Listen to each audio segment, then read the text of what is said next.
BVoc hospital management paper entrepreneurship development unit 4 chapter 1 continue ചെയ്യുകയാണ്. Risk management ആണ് നമ്മുടെ next topic വരുന്നത്. Risk management എന്ന് പറഞ്ഞിട്ടുണ്ടെങ്കിൽ നമ്മുടെ സ്വത്തുക്കൾ, ഓക്കെ, നിങ്ങളുടെ കമ്പനിയുടെ അല്ലെങ്കിൽ ആ ഓൺട്രപ്രണറിൻ്റെ ആ റിലേറ്റഡ് ആയിട്ടുള്ള അസറ്റുകൾ, സ്വത്തുക്കൾ, അതുപോലെ തന്നെ ബിസിനസ്സൊക്കെ ഏൺ ചെയ്യുന്ന ആ ഒരു ഇത്, അതിനൊക്കെ കവർ ചെയ്യാൻ വേണ്ടി, അതിനൊക്കെ പ്രൊട്ടക്റ്റ് ചെയ്യാൻ വേണ്ടിയിട്ട് മെയിനായിട്ട് എന്തുണ്ടായിരിക്കണം, ഒരു റിസ്ക് മാനേജ്മെൻറ്റ് ടേം അതിലാണ് ഉദ്ദേശിക്കുന്നത്. അതായത് ഇതിൻ്റെയൊക്കെ പ്രൊട്ടക്ഷനാണ് റിസ്ക് മാനേജ്മെൻറ്റ് കൊണ്ട് ഉദ്ദേശിക്കുന്നത്.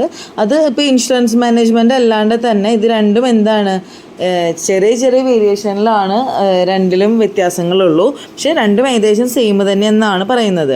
ഇതിൽ റിസ്ക് മാനേജ്മെൻറ്റിന് ഇത്തിരിയും ബ്രോഡറായിട്ടുള്ള, ഇത്തിരിയും വലിയ കാര്യമായിട്ടുള്ള മീനിങ് വരുന്നുണ്ട്. കാരണം ഇതിൽ എന്താണ്, റിസ്ക് മാനേജ്മെൻറ്റിൽ ഇൻഷുറൻസും വരുന്നുണ്ട്, അതുപോലെ തന്നെ ഇൻഷുറൻസ് ഇല്ലാത്ത റിസ്ക്കുകളും ഇൻക്ലൂഡ് ചെയ്യുന്നുണ്ട്. ഓക്കെ, റിസ്ക് മാനേജ്മെൻറ്റ് മെയിനായിട്ട് നമ്മുടെ ഇൻഷുറൻസിൻ്റെത് വെച്ചിട്ട് എന്നല്ല, മൊത്തത്തിൽ എന്ത് തരം റിസ്ക് വന്നാലും അത് മാനേജ് ചെയ്യാൻ പറ്റുന്നതിനെയാണ് നമ്മൾ എന്ത് പറയുന്നത്, റിസ്ക് മാനേജ്മെൻറ്റ് എന്ന് പറയുന്നത്. ഇൻഷുറൻസ് എന്ന് പറയുന്നത് ചില കാര്യങ്ങൾക്ക് മാത്രമാണ് എന്ത് കിട്ടുള്ളൂ, ഇൻഷുറൻസ് കിട്ടുള്ളൂ, നമുക്കറിയാം ഓൾറെഡി. ഇനി risk on A road of success, ഒരു ബിസിനസ് അല്ലെങ്കിൽ ഒരു ഓൺട്രപ്രണർഷിപ്പ് സക്സസ്സിലേക്ക് എത്തണമെന്നുണ്ടെങ്കിൽ എന്തൊക്കെ റിസ്ക്കുകളിലൂടെ കടന്നു പോകേണ്ടി വരും, അല്ലെങ്കിൽ എന്തൊക്കെ റിസ്ക്കുകൾ വന്നു ചേരാം എന്നുള്ളതാണ് പറയുന്നത്. ഒന്ന് തെഫ്റ്റ്, എന്തെങ്കിലും മോഷണം പോകുന്നത്, അല്ലെങ്കിൽ അതിൻ്റെ പ്രൊഡക്ട്സ് നഷ്ടപ്പെടുന്നത്, പിന്നെ ഫ്ലഡ് വരാം, തീപിടുത്തം വരാം, കസ്റ്റമേഴ്സിന് ഇഞ്ചുറി വരാം, ദെൻ ടെക്നോളജിക്ക് എന്തെങ്കിലും ത്രെട്ട് വരാം, പിന്നെ എംപ്ലോയ്മെൻറ്റ്, അതായത് എംപ്ലോയീസിൻ്റെ എണ്ണം കുറവ് വരാം, പെട്ടെന്ന് റിസൈൻ ആവുന്ന കണ്ടീഷൻസ് വരാം, പിന്നെ പുതിയ കോമ്പറ്റീറ്റേഴ്സ് വരാം, പിന്നെ റിട്ടയർമെൻറ്റ് ഫണ്ട്സ് കുറവ് വരാം, പിന്നെ ബാങ്ക്റപ്റ്റൻസി വരാം, പിന്നെ കടങ്ങൾ വരാം, പിന്നെ എന്താണ്, നമ്മുടെ നല്ല എംപ്ലോയീസ്, അതായത് നല്ല വർക്കിംഗ് ആയിട്ടുള്ള എംപ്ലോയീസ് ചിലപ്പോൾ റിസൈനൊക്കെ വെച്ചിട്ട് പോവാം.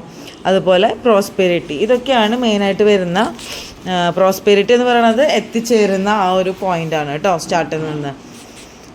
Then process of risk management എന്ന് പറയുന്നത്, റിസ്ക് മാനേജ്മെൻറ്റിൽ എന്തൊക്കെയാണ് ശ്രദ്ധയിൽ വരുന്ന സ്റ്റെപ്പുകൾ അല്ലെങ്കിൽ പ്രോസസ്സുകൾ എന്ന് പറഞ്ഞാൽ 5 സ്റ്റെപ്പുകളാണ് വരുന്നത്. ഒന്ന്, എന്ത് തരം റിസ്ക് ആണ് എന്നുള്ളത് ഐഡൻറ്റിഫൈ ചെയ്യുക, അതിനനുസരിച്ചിട്ട് ആക്ഷൻ എടുക്കുക, അല്ലെങ്കിൽ ചാൻസസ്, ആ ഒരു തരത്തിലുള്ള റിസ്ക് കുറയ്ക്കാനായിട്ടുള്ള കാര്യങ്ങൾ ചെയ്യുക.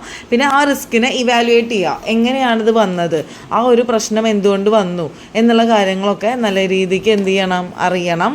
അങ്ങനത്തെ കാര്യങ്ങൾ നമ്മൾ പ്ലാൻ ചെയ്തിട്ടുണ്ടായിരിക്കണം. പിന്നെന്താണ്, ആ റിസ്കിനെ എങ്ങനെ നമ്മൾ മാനേജ് ചെയ്യാം എന്നുള്ള കാര്യങ്ങൾ. പിന്നെ ഡിസിഷൻസ്, ഒരു തീരുമാനം എടുത്തുകൊണ്ട് ആ റിസ്കിനെ എങ്ങനെ നമ്മൾ നേരിടും എന്നുള്ള കാര്യങ്ങൾ. പിന്നെന്താണ്, മാനേജ്മെൻറ്റ് കഴിഞ്ഞതിന് ശേഷം എത്രത്തോളം സക്സസ്ഫുൾ ആയിരുന്നു, ആ റിസ്കിനെ റെഡ്യൂസ് ചെയ്യാനായിട്ട് പറ്റുമോ എന്നുള്ളത്. റിസ്ക് മാനേജ്മെൻറ്റ് എന്ന് പറയുന്നതിൽ ഒരു കുഞ്ഞ് പാരഗ്രാഫാണ്, അതൊന്ന് വായിച്ച് നോക്കാം. ജസ്റ്റ് ഒരു സ്മോൾ ബിസിനസ്സിനെയാണ്. പിന്നെ റിസ്ക് കൺട്രോളാണ് വരുന്നത്, അതായത് മാക്സിമം നഷ്ടം കുറയ്ക്കാനായിട്ട് വേണ്ട കാര്യങ്ങൾ ചെയ്യുന്നതിനാണ് നമ്മൾ റിസ്ക് കൺട്രോൾ. അത് പ്രിവെൻഷൻ ആയിക്കോട്ടെ, അവോയ്ഡൻസ് ആയിക്കോട്ടെ, റിഡക്ഷൻ ആയിക്കോട്ടെ. പ്രിവെൻഷൻ എന്ന് പറയുന്നത്, അല്ലെങ്കിൽ ലോസ് എന്താ പറയുക, പ്രിവെൻറ്റ് ചെയ്യാൻ വേണ്ടിയിട്ട് മെയിനായിട്ട് ഉദ്ദേശിക്കുന്നത് നഷ്ടം ഉണ്ടാവുന്നത് തടയുക എന്നുള്ളത് തന്നെയാണ് ചെയ്യേണ്ട ഒരു മെത്തേഡ് എന്ന് പറയണത്. ഓക്കെ, കറക്റ്റായിട്ട് പറയുകയാണെങ്കിൽ നമ്മൾ എന്താ പറയുക, ഭയങ്കര റിസ്ക്കി ആയിട്ടുള്ള, അല്ലെങ്കിൽ എന്താ പറയുക, റിസ്കിനേക്കാൾ കൂടുതൽ നല്ല ടേമാണ് ഹസാഡസ്. അതായത് നമ്മുടെ ബിസിനസ്സിന് മോശമായിട്ട് ബാധിക്കുന്ന കാര്യങ്ങളിലേക്ക് ഇൻവോൾവ് ആവാതിരിക്കുക എന്നുള്ളതാണ് നമുക്ക് നമ്മുടെ ബിസിനസ്സിൽ നഷ്ടം വരാതിരിക്കാൻ വേണ്ടി ചെയ്യാൻ പറ്റുന്ന ഏറ്റവും വലിയ കാര്യം. പിന്നെ നമ്മുടെ ഡാറ്റാസ്, റെക്കോർഡുകളൊന്നും പോവാതിരിക്കാൻ വേണ്ടിയിട്ട് ഒരു ബാക്കപ്പ് പ്ലാനുകൾ, ബാക്കപ്പ് ഫയലുകളൊക്കെ നമ്മൾ സേവ് ചെയ്ത് വെച്ചിട്ടുണ്ടായിരിക്കണം. എന്നാൽ മാത്രമാണ്, അല്ലെങ്കിൽ നമ്മുടെ സിസ്റ്റം മൊത്തം അടിച്ചു പോവുകയാണ്, അല്ലെങ്കിൽ കമ്പ്യൂട്ടർ മൊത്തം പോവുകയാണ്, കംപ്ലൈൻറ്റ് ആവുകയാണ് എന്ന് വന്നിട്ടുണ്ടെങ്കിൽ എന്തുണ്ടാവും, നമ്മുടെ ഡാറ്റാസ് ഫുള്ള് പോവും. ദെൻ റിസ്ക് ഫിനാൻസിങ് എന്ന് പറയുന്നത്, ആ റിസ്ക് എന്താ പറയുക, കൺട്രോൾ ചെയ്യാൻ വേണ്ടിയിട്ട് നമ്മൾ നഷ്ടപ്പെടുന്ന ഫണ്ടുകൾ, അതിനെയൊക്കെയാണ് എന്ത് പറയുന്നത്, റിസ്ക് ഫിനാൻസിങ് എന്ന് പറയണത്.